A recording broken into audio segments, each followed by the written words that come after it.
Today we'll show you how to create your group. Okay, what you want, your group business, like group gaming, like group for chat, you can do everything. Just follow these steps and don't forget like and subscribe, and thank you for watching. First go to open to Google and go here to link Facebook. Okay guys, and click to here. Okay, facebook.com, and this is my own page, Facebook. Now go here to groups and click here to create new group.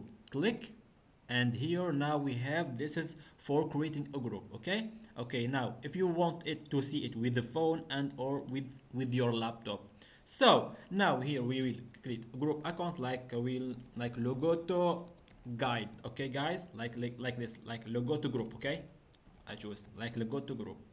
Here you can choose like a private for yourself and for your members, like inviting members only for him. Okay, only for them to see it. Or you can choose public. Okay, I choose public. Here you can choose like invite any friends you want, but I don't have a friends here in this Facebook. Okay, just now go to create and wait a few seconds to creating it. And guys, don't forget like and subscribe, and thank you. Okay, now we have a page, you can do everything, and if you put like, subscribe, I will do more videos for editing for your admins and your permission of this group. Just don't forget like, subscribe, and your comment and your share, and thank you for watching.